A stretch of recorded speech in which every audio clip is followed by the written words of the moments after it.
everybody, this is Dave with SpinnerX Studios and welcome to the channel. Hope you all are doing well and doing a comic book haul video. So yesterday we had a show called Retromania here in the Denver area, and it's more of a toy show, I would say, than comic books, but nonetheless they had probably about 10 dealers, and when I say dealers, more maybe part-time type dealers than full-time dealers, but turned out to be a really good show. A lot of comics that I didn't expect, and the other really interesting thing about the show was that we got the comic books you're going to see, we got for really good prices. It was a type of thing where, I'd have a stack of books and, I'd throw out a number, that, to be honest, was on the low side because I figured that it would be countered. And I think we bought from 4 different dealers, and 3 of the 4 accepted the offers outright. Didn't even make a counter, just kind of accepted them, and then the final one he made a counter, and we ended up somewhere in between. But I think both my wife and I were talking about it in the car coming back home, and we were a bit surprised and puzzled that our offers, had been accepted without even any counter. And then we stopped on our way back to a local comic book store, and a guy that is going to be going out of business here in the early fall, and not a lot of people know about it, and I've become pretty good friends with him, and so he's been giving me some really pretty good deals on some comic books as he's trying to pare down his inventory before he goes out of business. So anyway, let's get started. This is Flying Saucers Comics #2 from 1967, Chick Stone cover.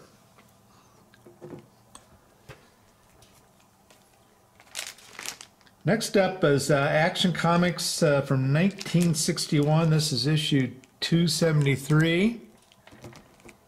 And you guys can probably guess who the artist is, and that is Curt Swan, of course. And then the Carmen Infantino cover from 1960, and this is issue number 60 of Mystery in Space.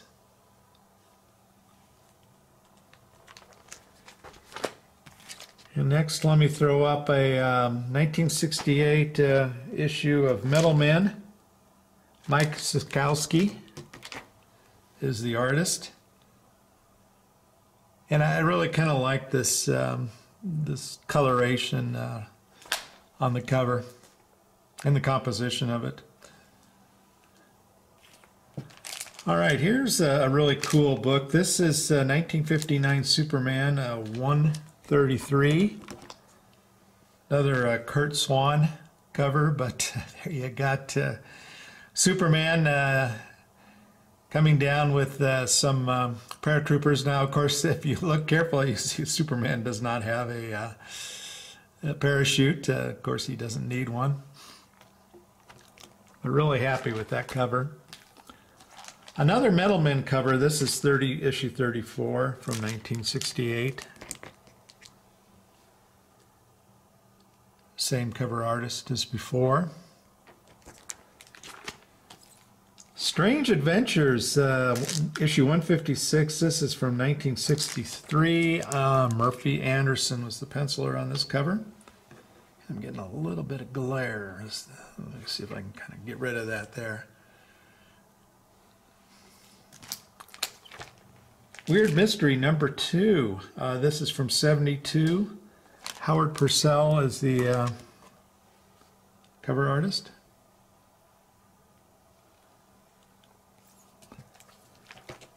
I think I only got one Western out of the batch, and this is Texas Rangers in Action, Charlatan Comics #78, an issue from, let me see here, 1970.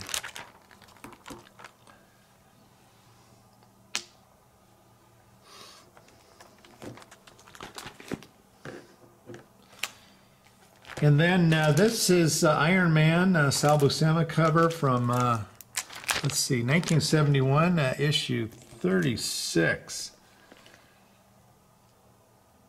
I really kind of like the kind of the robot-looking guy there, and you got this interesting thing coming out of his centerpiece on his suit there.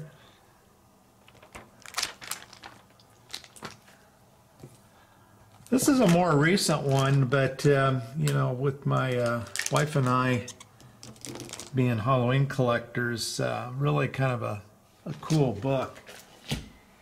And what's interesting is that it's kind of a special foil cover, but only the arms and the hands coming up out of the soil, and then also the title there is foil. So really an interesting looking book.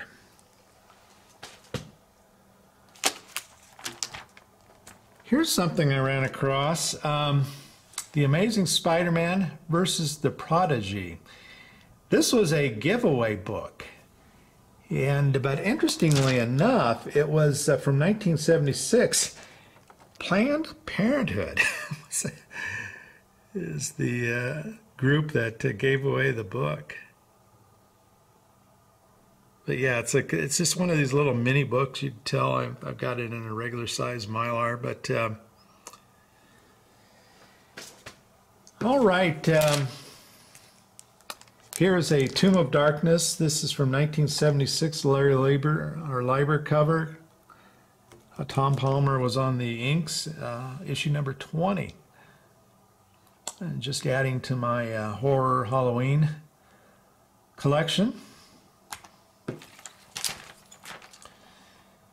And then here's Uncanny X-Men. This is issue 118. You know, I'm missing a few copies from that reboot that's with the X-Men that started with, what, issue 94, I think it was. And probably not a great time to buy those with the success of the Disney cartoon and the potential introduction of the X-Men here into the Marvel Universe. The books are a little bit pricey, but got this one for a really good price at one of the sales booths at the show I was mentioning. And then one of the prizes that we picked up from, this is issue number 50 of the 25-cent Dell Giants. And of course, we love our Halloween covers. This one is in fantastic shape. I mean, just very, very little wrong with it. The spine, I don't know if you can see this, but the spine is just uncracked, no blemishes to speak of. And the really cool thing about this book, and I didn't realize it at the time until after I got home and I was inputting them into my system and also rebagging them, is that this is a birthday book for me. October 1961 is the publishing date, and that is the month and year that I was born. Okay, another Tomb of Darkness. This is from 1976, issue number 22. And you know, it's interesting. I've written down the artist, Michael Netzer. Pablo Marcos was the inker, but then John Romita Sr. was also listed. And I suspect that he did, you know, some redos on the art, kind of on the finished art. You know, it's interesting about John Romita Sr. You know, you hear about this quite a bit. You know, when he became the art director at Marvel there, I don't think he could help himself but to kind of redraw stuff that he wasn't happy with. Maybe one of the problems with being an artist yourself and then being the art director is you know, I think on Hulk 181, I think it's pretty well known that he redrew the Hulk's face, and rather than sending it back to the artist and saying, hey, redo this, he just did it himself. And I've never really heard anything about it, but I wonder, if maybe he was a little bit of a pain in the ass to work for when he was an art director, because clearly you see it a fair amount where he seems to do some finishing work on pieces. Another Tomb of Darkness. This is issue 18, Ed Hannigan cover. And once more, just a really cool cover that will go well at Halloween time.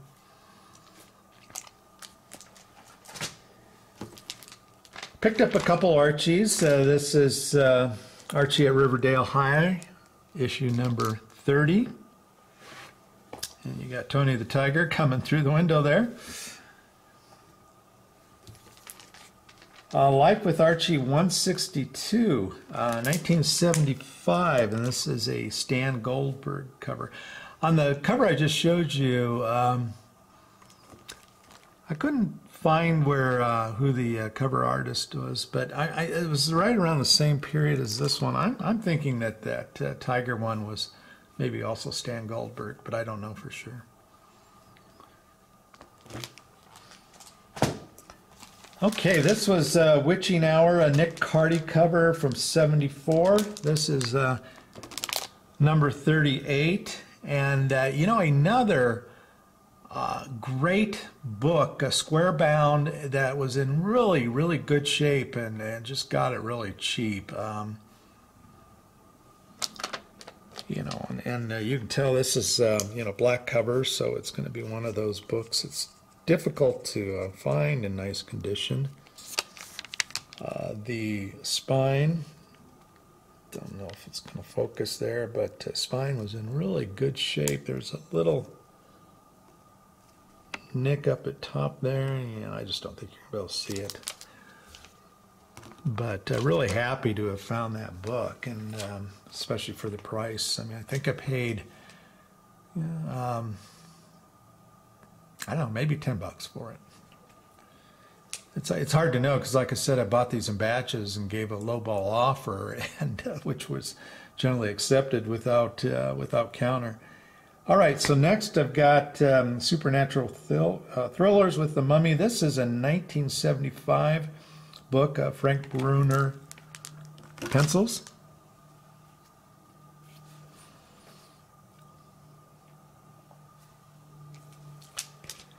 Superman's pal, Jimmy Olsen. This is from 1960. And can you guess the artist? Yeah, of course, Kurt Swan. During that period, he seemed to pretty much draw everything Superman.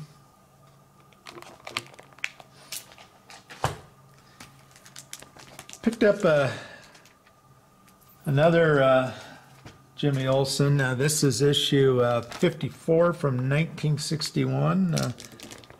From our good friend Kurt.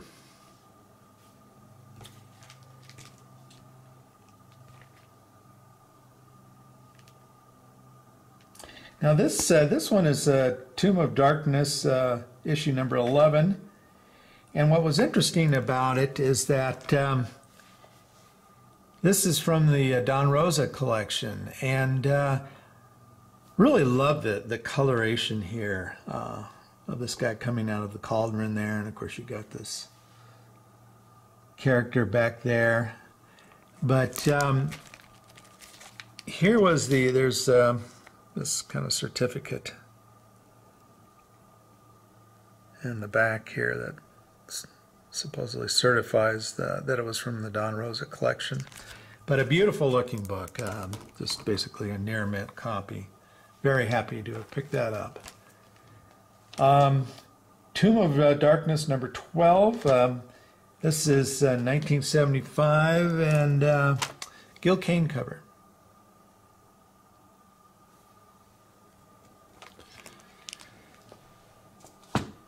Okay, at the comic book store we went to, this is one of the pickups. I'm just really happy to get this 1958 Kurt Swan. Pencil. Stan K was on the inks. This is issue number 92. of World's Finest. Yellow cover. But the thing that really caught my eye was the old Batmobile there. And it's really it's a nice copy in nice condition. You know, it's got some little spine ticks here and there, but overall, just really a nice cover with a good cover gloss on it. So real happy to pick that up.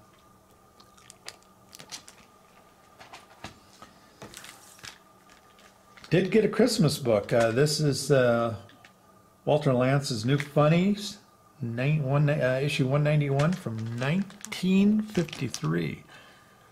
So I will be adding this to my Christmas boxes, and you'll probably see it sometime in November or December. Okay, and the final two books I wanted to show at the comic book store I mentioned, did pick up a couple slabs, so I'll probably be unslabbing this, but this is issue 142 of Superman. Kurt Swan, Stan K cover from 1961, I believe. And just a kind of a fun, cool cover there. You got this fire-breathing dragon monster there. You can see that's burned the clothes off of Superman, Clark Kent there. And of course Lois is right there, front and center.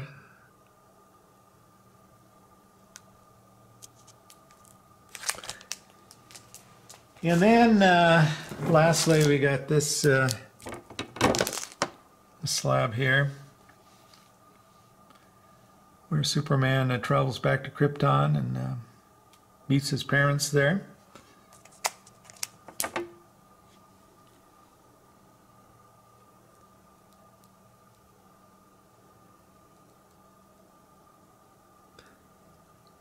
Issue 141 from 1960. And of course, big surprise, Kurt Swan, the penciled artist. All right, guys, well, there's our haul from yesterday, and as you can see, we really had a good day, a fun day. So hopefully you guys are maybe starting to see some shows pop up in your area and picking up some comic books. We're getting into that season, and let me know if you have any thoughts on this video, any comments, and thanks for watching. Take care.